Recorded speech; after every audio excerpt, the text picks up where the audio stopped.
They call me Squirrel. What's going on, Squirrel Squad? It's your boy, the Squirrel, and today I'm doing what powers does the Queen of England actually have? Now, I've been wanting to do another one of these videos where I learn, I'm doing a lot of comedy reactions, all different kinds of stuff, but I wanted to do another piece where I learned something. I've had so many requests for this video, specifically this one from this YouTube channel called Today I Found Out. So here we go. I know a lot of other people have done it. I know nothing I can do about it. If I get a bunch of requests, I got to give it a shot. Wanting to do an informational one anyway, so here it is. Today I Found Out tells me, what powers does the Queen of England actually have? Whistler, you're watching the Today I Found Out YouTube channel, and in the video today we're looking at what powers the Queen of England actually has. So a short while ago, we put out a video about the fact that Queen Elizabeth II neither needs a passport nor a driving license, thanks to a quirk of British law. But what other powers does the Queen of many titles have, and what could she theoretically do if she decided to flex the full might of the authority that she wields? As it turns out, thanks to the royal prerogative, a terrifying amount if she really felt like it, or at least that's assuming Parliament went by the letter of the law and that the people didn't decide to stage a small revolt. In reality, the Queen rarely exerts even a fraction of the power that she theoretically wields, as it's kept in check by the only person in the UK who can tell her what to do, and that's herself. This is very much a calculated move on her part in order to stay in the good graces of her subjects. She also voluntarily pays her taxes, even though she's not technically obligated to, and that helps with people's opinion of her. Not only does she avoid openly flexing her political might, she also tends to keep her opinions outside of the public sphere. As historian Frank Prohaska notes, the real secret of royal influence is saying nothing. And anything the Queen does say publicly is pretty anodyne. The minute a monarch or many of the royals say anything remotely political or opinionated, they alienate people and they lose some power. This silence played a large part in how the British monarchy survived post-World War I when other European royal families didn't. I can totally see that. As a matter of fact, I know when there are certain things going on throughout the world, a lot of leaders won't comment. Some of them will comment too much. But we're not talking about that right now. But it makes sense. I mean, stay more neutral. And, you got enough people hating you just because you're a queen or just because you're a leader, or, like, no matter where in the world. No, I'm not saying her. I'm saying any ruler is going to have people who don't like you or hate you because you're the ruler. And they didn't like you, they wanted somebody else, or they don't like your opinion or whatever. So anything you can do to minimize that, I suppose, is probably the best thing you can do for yourself to at least try to stem the attitude. I don't know. In fact, for nearly 2 decades now, the monarchy has regularly had polls run and focus groups put together to keep track of how the general public feels about them and their various actions. They also have on payroll individuals whose job it is to ensure the Queen stays in the public eye and in a way that is most likely to endear her to her subjects. Similar to politicians who rely on the voting public, with each public change she presents, right down to the carrying of a cell phone or not, carefully calculated in terms of the impact it might have. While this may seem only self-serving, the Queen has a very lengthy track record as an admirable public servant, and is also acutely aware that she is a prominent public face representing her subjects, so is keen on avoiding being viewed in a bad light, lest she in turn paints them in a bad light by her actions. As she noted at the tender age of 21 in a speech to the Commonwealth she gave on her birthday, "I declare before you all that my whole life, whether it be long or short, shall be devoted to your service and the service of our great imperial family, to which we all belong." 74 years ago she gave that speech. That's awesome.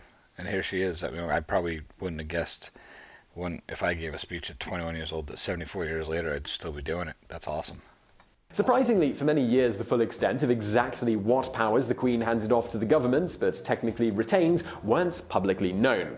That is, until 2003, when the government released a partial list of the things it can do on the Queen's behalf. For the most part, the list confirms that the government could do things to save the Queen time, such as issue or revoke passports, which simply wouldn't be a feasible thing to be the sole prerogative of the Crown in a modern society. However, some were actually slightly worried by some of the things she could do, like declare war, which under rules of royal prerogative can be done without consulting Parliament.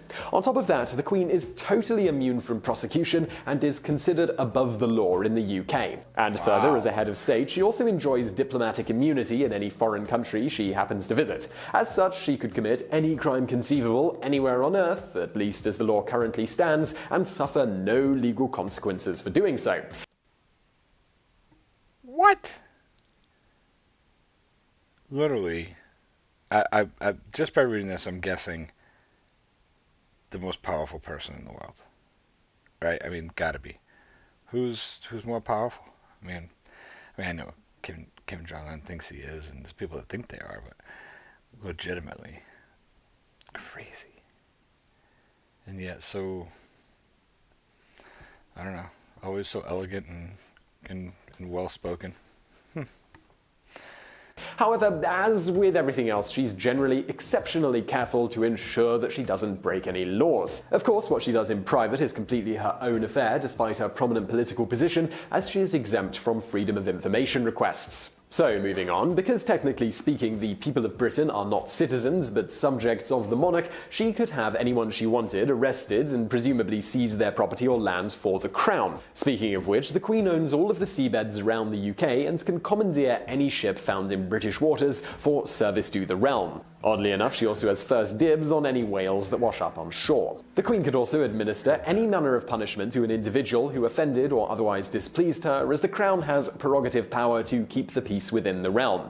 And since she's immune from prosecution, nobody could really do anything if this punishment wasn't entirely within the scope of the law. If the government tried to stop her, the Queen could decimate the British political landscape by dissolving Parliament and appointing anyone she felt like as Prime Minister. This is because it's the Queen's duty to appoint the Prime Minister, and she could, in theory, appoint anyone she wanted to the position, regardless of the way the British public voted in an election. On top of that, in the event the Queen didn't like the outcome of an election, for instance, if she didn't like the replacement Parliament members that were voted in, she could just call for another one using royal prerogative until she got the Parliament she wanted. Not that she'd need to, because if she really wanted, she'd just bring in the army to keep everyone in line. But how does that work? How does she control the army? Well, that's because the Queen is also the commander-in-chief of the entire British military, with every officer, soldier, sailor, and pilot swearing allegiance to the Crown and nobody else. They're not called Her Majesty's Armed Forces for nothing. Being considered the ultimate authority on all British military matters, the Queen could authorize a nuclear strike on France or make North Korea an ally, as she has the power to declare both war and peace with foreign nations. As for laws, well, technically the Queen can't create new laws, she can only sign them into law after they've been decided upon by Parliament. In fact, her royal assent is required to make the law official after being passed by Parliament in the first place. She could appoint ministers who'd make any laws she wanted a reality and then just sign them into law that way. Beyond royal assent, there's also the Queen's consent, which requires she give her consent before any law that affects the interests of the monarchy can even be discussed at all in Parliament. She actually has used this power. That's one way to protect the monarchy, I guess. I know there's definitely a split. I don't know what the percentage split is. I'm not even going to render a guess, but I know there's definitely a split in people who are royalists and people who are non-royalists. There's definitely two sides to that coin. So it's amazing that she has to say as whether or not it can even be discussed. That's crazy.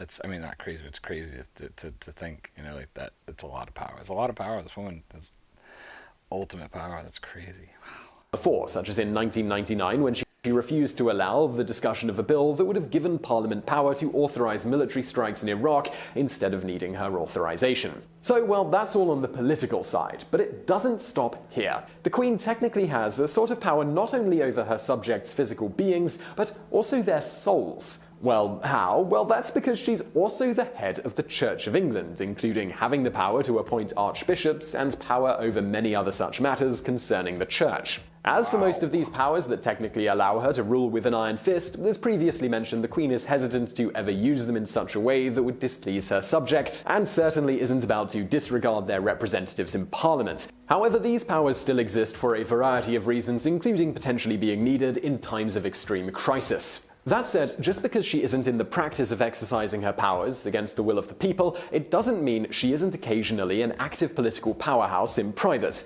Extremely well respected and known worldwide, with the ability to bend the ear of most heads of state, the influence the Queen wields is difficult to quantify, but, as noted in an article discussing why the BBC named the Queen the most powerful woman in the world in their list of 100 most powerful women, Her Majesty.